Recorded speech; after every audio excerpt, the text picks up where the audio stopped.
Hello friends, welcome to my YouTube channel Aarti Anjali Awasthi.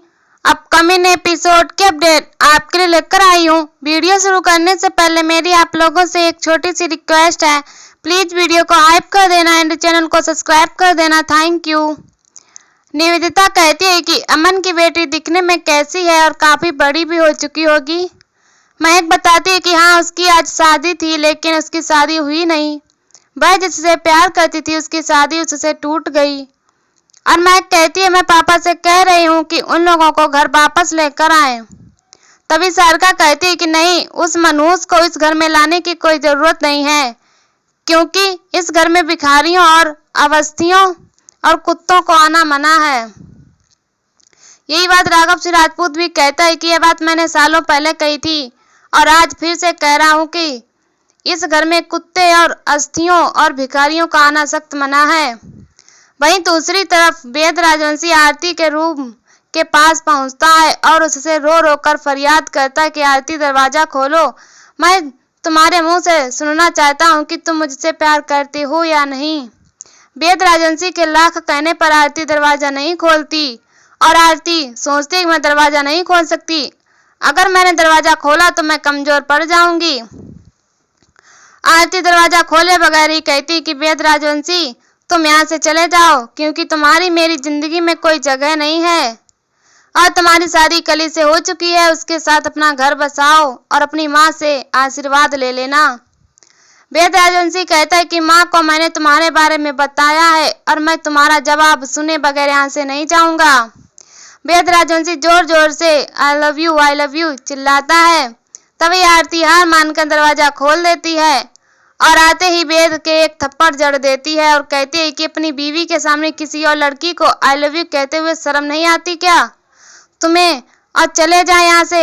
आरती वेद राजवंशी से और उदय राजवंशी और प्रताप राजवंशी को वहां से जाने के लिए कहती है और कहती कि कल सुबह होते ही मैं पुलिस के हवाले कर दूंगी, इससे पहले चले जाए यहाँ से और कली को भी साथ लेकर जाएं। भाई अब तुम्हारे घर की बहू है और पूरी इज्जत और मान मर्यादा के साथ उसका गृह प्रवेश करवाएं।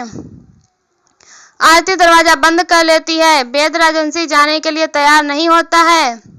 तभी उसके चाचा वेद राजवंशी को जबरदस्ती वहां से घसीटते हुए लेकर जाते हैं। उदय राजवंशी अपने भाई प्रताप से कहता है कि कली को कहीं ठिकाने लगाने की व्यवस्था करो, नहीं तो मैं उसे जान से मार दूंगा। वहीं वेद की बहन कली से कहती कि चलो देखते हैं कि तुम्हें राजवंशी खानदान में जगह मिलती है या भी नहीं। तो वहीं आरती कमरे के अंदर होती है और दरवाजा फिर से खटखटाया जाता है। आरती कहती है कि बार बार दरवाजा क्यों खटखटा रहे हो। आरती दरवाजा खोलती है तो वहां पर देखती है कि गणेश अवस्थी खड़ा होता है और कहता है कि आखिर राघव सिंह राजपूत तुम तक पहुंच ही गया। जिस बात को हम लोगों ने इतने सालों तक छुपा कर रखा वही बात तुम्हारे सामने आ गई। आरती कहती कि सिर्फ राघव सिंह राजपूत को ही नहीं, अभय, महाभजन और युवराज ठाकुर को भी यह सब पता चल चुका है। और आखिर क्यों आप लोगों ने इन नामों को मुझसे छुपाया था और क्यों कभी नहीं बताया कि मेरे पिता अमन सिंह राजपूत हैं और उनकी मौत कैसे हुई। उनकी हत्या की गई थी, मर्डर किया गया था, मुझे जानना है कि उनकी मौत कैसे हुई। गणेश अवस्थी कहता है कि जो बीत गया उसे अतीत कहते हैं और जो तेरा आने वाला कल था वो वेद, उससे तेरी शादी होने वाली थी और तूने उसे ठुकरा दिया।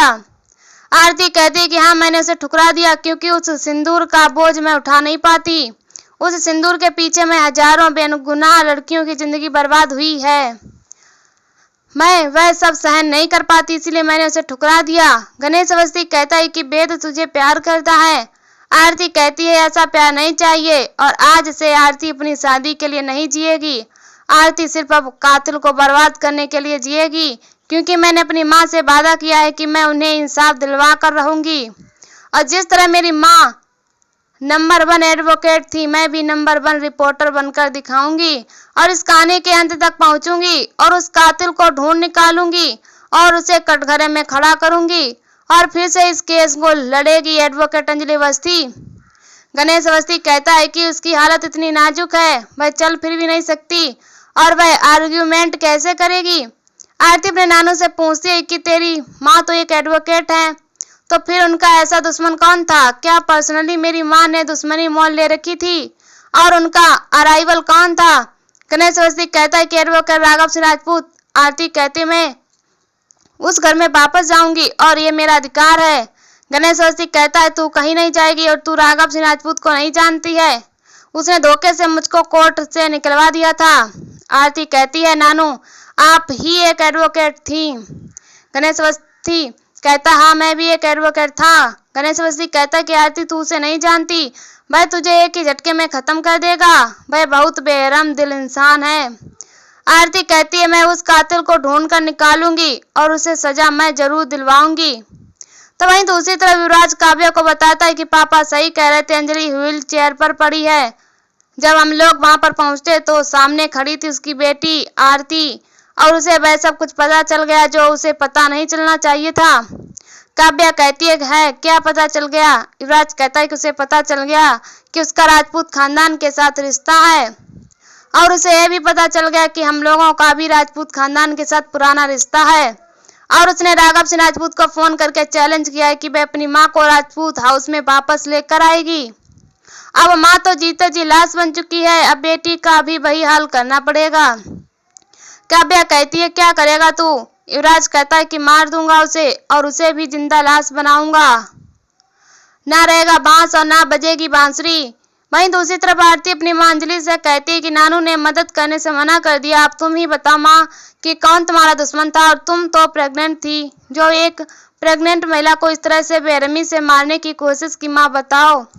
राघव सिंह राजपूत या अभय सिंह राजपूत या युवराज ठाकुर कौन था, माँ बताओ।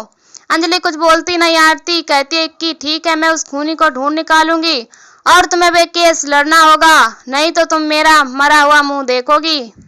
आरती सोचती है कि माँ की पुरानी फाइलें कहाँ हैं और वह पद्दा को बुलाती है और पद्दा से पूछती है कि माँ की पुरानी फाइलें कहाँ हैं। पद्दा कहती है तू उन फाइलों का क्या करेगी? आरती कहती है मैं केस को स्टडी करूंगी। पद्दा कहती है कोई पुरानी फाइलें वगैरह नहीं है और कोई फायदा नहीं होने वाला है उनसे, इससे अच्छा होता कि तू शादी करके यहाँ से चली गई होती। आरती कहती है लेकिन मैंने तो शादी की ही नहीं। पद्दा बताती है कि हाँ तूने वेद और कली की नकली शादी तो करवा दी। यह सुनकर आरती के होश उड़ जाते हैं। आने वाले एपिसोड में दिखाया जाएगा कि कली को गुंडे घसीटते हुए लेकर जा रहे होते हैं, जहाँ पर आरती पहुँचती है और कली को बचाती है। वेद गुंडों से कहता है कोई हाथ नहीं लगाएगा आरती को, वो मेरा प्यार है। आरती वेद से कहती है अगर मैं आपका सच में प्यार हूँ तो मैं कली को आपको सौंपती हूँ, आप कली की हिफाजत करेंगे। वहीं आरती चंदवान की बातें सुन लेती है। चंदवान राघव सिंह राजपूत से कहता है कि मैंने सुना है आपकी पोती अभी भी जिंदा है। राघव सिंह राजपूत कहता है हाँ। चंदवान कहता है ये क्या बोल रहे हो? चंदवान यह न्यूज़ सुनकर घबराने लगता है। अब किस तरह से आरती ढूंढ निकालेगी अपने पापा के कातिल को और कैसे लेकर जाएगी वह राजपूत हाउस में अपनी माँ को। और यहीं पर एपिसोड खत्म हो जाता है। ऐसी वीडियो देखने के लिए हमारे चैनल को सब्सक्राइब करें, वीडियो को हाइप करें और हमें कमेंट में बताएं वीडियो कैसी लगी। तब तक के लिए बाय बाय।